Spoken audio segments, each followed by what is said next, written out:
Udara malam yang dingin menusuk tulang Arman. Lelaki itu merapatkan jaketnya sembari terus menatap keluar jendela mobil. Lampu jalan yang remang-remang hanya samar-samar menerangi jalanan aspal yang mereka lalui. Jam di dashboard mobil menunjukkan pukul 23.00 WIB. Lelah perjalanan dinas selama 2 hari membuatnya tak henti menguap. "Pak Rudi, kira-kira berapa lama lagi ya kita sampai di kota?" tanya Arman memecah kesunyian. Pak Rudi, sopir kantor yang sudah berumur itu, melirik sekilas ke arah Arman lewat kaca spion. "Kira-kira 2 jam lagi, Mas Arman. Jalanan agak macet di persimpangan tadi," jawabnya tenang. Arman menghela nafas. 2 jam lagi rasanya waktu berjalan sangat lambat. Ia benar-benar rindu kasurnya yang empuk dan segelas teh hangat buatan istrinya. Tiba-tiba, Pak Rudi membelokkan mobil ke kanan, meninggalkan jalan aspal yang mereka lalui. Arman mengernyit bingung. "Kita mau kemana, Pak?" "Jalan pintas, Mas. Lebih cepat sampai ke kota lewat sini," jawab Pak Rudi. Arman tak bisa menyembunyikan kekhawatirannya. Jalanan yang mereka lalui sekarang jauh berbeda. Aspal mulus diganti dengan jalanan berbatu yang berlubang. Pepohonan rindang di kanan kiri jalan semakin menambah keseraman suasana. Sesekali, cahaya lampu dari rumah-rumah penduduk di kejauhan menerangi pekatnya malam. Suara jangkrik bersahutan memecah keheningan. Arman semakin gelisah. Jalan pintas ini jauh lebih sepi dari yang ia bayangkan. Ia melirik ke arah Pak Rudi yang tampak tenang fokus menyetir. "Biasanya sepi ya, Pak, lewat jalan ini?" tanya Arman memberanikan diri. Pak Rudi mengangguk. "Memang sepi, Mas. Makanya lebih cepat sampai. Jarang ada yang mau lewat sini malam-malam." Jawaban Pak Rudi membuat rasa was-was Arman semakin bertambah. Ia melirik ke arah jam di dashboard mobil sekali lagi. Waktu berjalan lambat sekali. Arman merasa seolah sudah berjam-jam mereka melintasi jalan berbatu itu. Tiba-tiba di kejauhan Arman melihat kerlap-kerlip cahaya warna-warni. Ia menyipitkan matanya, memastikan apa yang dilihatnya. Cahaya itu semakin jelas. Ada biang lala yang berputar dengan lampu-lampu warna-warni yang berkedip. Ia juga melihat bayangan tenda-tenda yang berdiri berjejeran. "Pak Rudi, lihat di depan, ada pasar malam," seru Arman takjub. Pak Rudi mengerutkan kening. "Mana, Mas? Saya tidak melihat apa-apa." Arman menunjuk ke arah cahaya. "Di sana, Pak. Itu pasar malam kan?" Pak Rudi terus fokus ke jalanan. "Mungkin itu rumah warga yang banyak lampu hiasnya, Mas. Tidak ada pasar malam di sekitar sini." "Tapi jelas sekali itu pasar malam, Pak. Ada biang lala, tenda-tenda, dan banyak lampu," bantah Arman. Perdebatan singkat itu tak kunjung menemui titik terang. Arman terus ngotot bahwa ia melihat pasar malam. Sementara Pak Rudi tetap bersikeras tidak melihat apapun. Rasa penasaran Arman semakin memuncak. Ia tak pernah melihat pasar malam di daerah itu sebelumnya. "Pak Rudi, berhenti sebentar, Pak. Saya ingin ke sana sebentar," pinta Arman. Pak Rudi ragu-ragu. "Sudah malam, Mas. Sebaiknya kita langsung pulang saja." Arman terus memaksa. Ia sangat ingin melihat keramaian pasar malam itu, mencicipi jajanan yang dijual, dan sejenak melupakan rasa lelah perjalanan dinas. Akhirnya Pak Rudi menuruti permintaan Arman. Mereka pun berhenti di pinggir jalan, tepat di depan pasar malam yang ramai itu. Mobil berhenti dengan hentakan pelan. Arman segera membuka pintu dan melangkah keluar. Udara malam yang lebih dingin menyambutnya. Lampu-lampu warna-warni dari pasar malam itu menerangi sekelilingnya. Suasana riuh rendah terdengar, campuran suara orang bercakap-cakap, musik dangdut yang samar-samar, dan teriakan anak-anak yang bermain. Arman terpukau melihat keramaian di depan matanya. Ia tak bisa menyembunyikan rasa takjubnya. Pasar malam ini jauh lebih besar dari yang ia kira. Berbagai tenda berjejeran rapi, masing-masing menawarkan aneka jajanan, permainan anak-anak, dan pernak-pernik. Di tengah arena, biang lala raksasa berputar pelan. Lampu-lampu warna-warni berkedip menambah semarak suasana. Anak-anak berlarian ke sana kemari, wajah mereka berseri-seri penuh kegembiraan. Orang dewasa berbaur di antara mereka. Ada yang asik mengobrol, ada yang sibuk membeli panganan, ada juga yang menemani anak-anak yang bermain. Arman melangkah masuk ke dalam area pasar malam itu. Aroma khas makanan yang digoreng memenuhi udara. Ia berjalan melewati tenda-tenda, mengamati barang-barang yang dijual. Ada penjual cilok, martabak manis, es campur, mainan anak-anak seperti balon dan permen kapas, hingga berbagai pernak-pernik seperti gelang dan gantungan kunci. Namun di tengah keramaian itu, Arman merasakan kejanggalan yang tak bisa ia jelaskan. Orang-orang yang ia lihat tampak pucat pasi. Wajah mereka seolah tak memiliki ekspresi. Meskipun riuh rendah suara bergema di sekitarnya, Arman merasakan keheningan yang mencekam. Ia berhenti di depan tenda penjual martabak manis. Aroma harum adonan yang dipanggang menggoda penciumannya. Seorang lelaki tua dengan wajah keriput berdiri di balik gerobak, menatap Arman dengan tatapan kosong. "Martabak manis, Pak?" tanya Arman ragu-ragu.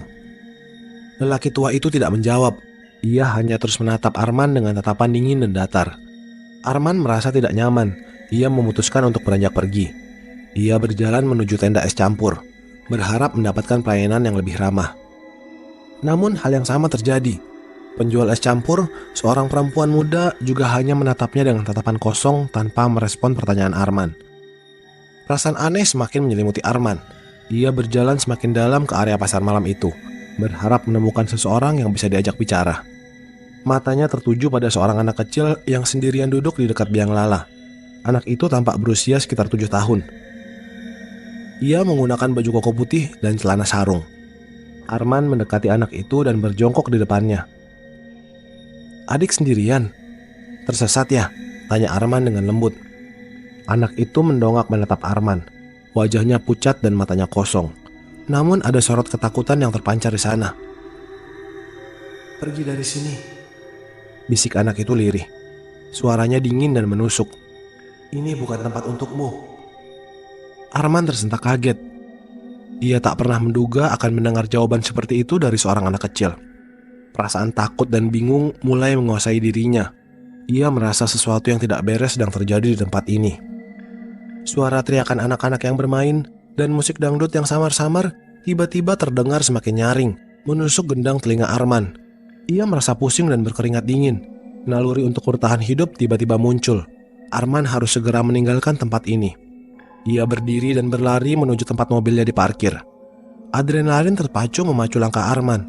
Ia berlari menerobos kerumunan orang yang tampak tak acuh pada kehadirannya. Lampu warna-warni yang tadinya terlihat semakin semarak, kini terasa menyakitkan mata. Bau harum makanan yang menggoda tadi kini tercium apek dan menjijikan. Suara teriakan anak-anak dan musik dangdut yang tadinya riuh rendah berubah menjadi berisik dan memekakan telinga. Arman berlari membabi buta, tak peduli tenda-tenda yang ia senggol hingga hampir roboh. Teriakan kaget sesekali terdengar dari orang-orang yang nyaris tertabrak, tapi tatapan mereka tetap kosong dan dingin. Sampai di tempat mobil diparkir, Arman nyaris tak bisa mengenali kendaraan itu. Mobil silver milik kantornya terlihat asing di antara keramaian pasar malam yang aneh. Ia menarik gagang pintu mobil dengan tergesa-gesa dan langsung melompat masuk. "Pak Rudi, pergi dari sini sekarang!" teriak Arman histeris. Pak Rudi yang sedang tertegun melihat tingkah laku Arman tersentak kaget. "Kenapa, Mas? Ada apa?" tanyanya kebingungan. "Pergi saja, Pak, cepat!" desak Arman sambil terengah-engah. Tanpa menunggu jawaban, Arman langsung membanting pintu mobil hingga terbanting keras. Rasa takut dan jijik masih membuncah. Ia tak ingin berlama-lama di tempat menyeramkan itu. Pak Rudi tak banyak bertanya. Melihat kondisi Arman yang panik, ia segera menyalakan mesin mobil dan menginjak pedal gas. Mobil meluncur meninggalkan keramaian pasar malam yang berkelap-kelip semakin jauh di kaca spion. Arman terus menoleh ke belakang, memastikan pasar malam itu benar-benar lenyap dari pandangannya. Dadanya terengah-engah, keringat dingin membasahi bajunya. Ia merasakan kengerian yang tak pernah ia alami sebelumnya. "Apa yang baru saja terjadi, Pak Rudi?" tanya Arman dengan suara gemetar. Pak Rudi diam tak menjawab. Ia terus fokus menyetir. Wajahnya tampak serius. "Saya melihat pasar malam di depan tadi, Pak. Tapi orang-orang sana aneh," lanjut Arman berusaha menceritakan pengalamannya. Pak Rudi tetap diam membisu. Arman merasa kesal. Ia membutuhkan penjelasan atas apa yang baru saja ia alami. Namun suasana hening dan tegang di dalam mobil membuatnya tak bisa memaksa. Akhirnya Arman memilih untuk terdiam. Ia melihat keluar jendela, mengamati jalanan yang mereka lalui. Lampu-lampu jalan yang remang-remang terlihat biasa saja. Tidak ada lagi keramaian pasar malam yang mengerikan itu. Perlahan rasa takut Arman mulai berkurang. Namun bayangan wajah pucat dan tatapan kosong orang-orang di pasar malam itu masih terngiang-ngiang di benaknya. Ia tak bisa melupakan pengalaman mengerikan tersebut. Perjalanan malam itu terasa sangat lama. Arman hanya bisa terdiam. Sesekali melirik ke arah Pak Rudi yang masih fokus menyetir. Ia berharap bisa segera sampai di kota dan beristirahat di tempat tidurnya yang nyaman. Akhirnya, setelah menempuh perjalanan selama kurang lebih 2 jam, mereka pun sampai di kantor.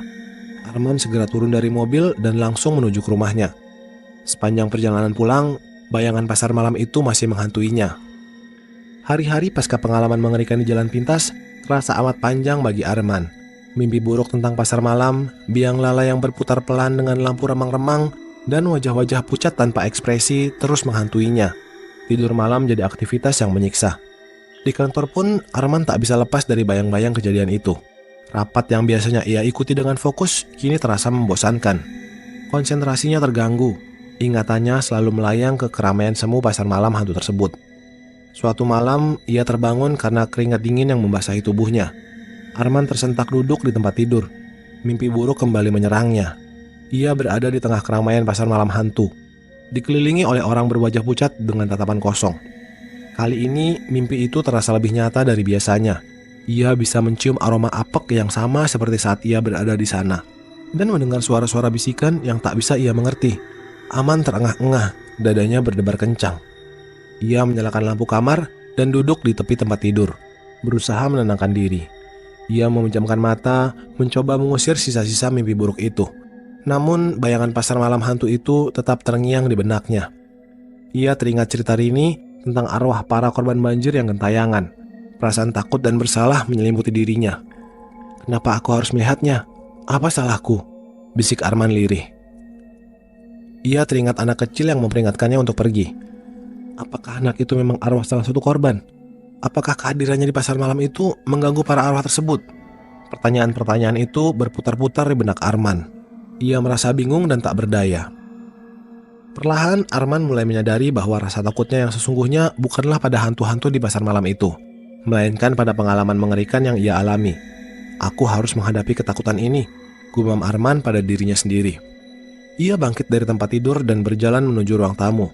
Ia menyalakan televisi, mencari acara hiburan apapun untuk mengalihkan pikirannya. Cahaya televisi yang terang dan suara-suara yang keluar dari speaker sedikit membantunya merasa lebih tenang. Ia duduk di sofa sambil memejamkan mata, mencoba untuk beristirahat meski belum bisa tidur. Malam itu terasa sangat lama. Arman terus berjuang melawan rasa takut dan mimpi buruk yang terus menghantuinya. Hari-hari berikutnya, Arman berusaha untuk menjalani hidupnya seperti biasa. Ia menghindari bercerita tentang pengalamannya kepada orang lain, takut dianggap gila. Namun ia tetap bercerita kepada istrinya, mencari kenyamanan dan dukungan darinya. Ia mulai mencari informasi di internet tentang pengalaman menghadapi hal-hal mistis, berharap menemukan cara untuk mengatasi ketakutannya. Ia membaca artikel-artikel tentang meditasi dan relaksasi, berharap bisa tidur nyenyak tanpa mimpi buruk. Perlahan, dengan usaha yang keras, Arman mulai bisa mengendalikan rasa takutnya. Ia mulai bisa tidur lebih nyenyak. Meski terkadang bayangan pasar malam hantu itu masih muncul dalam mimpi-mimpinya.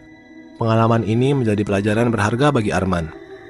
Ia belajar untuk lebih menghargai intuisinya dan berhati-hati saat berpergian, terutama di malam hari. Ia juga belajar untuk menghadapi ketakutannya dan mencari solusi dengan caranya sendiri. Meskipun trauma itu mungkin tak akan pernah hilang sepenuhnya, Arman kini memiliki kekuatan untuk terus melangkah maju dan menjalani hidupnya dengan berani.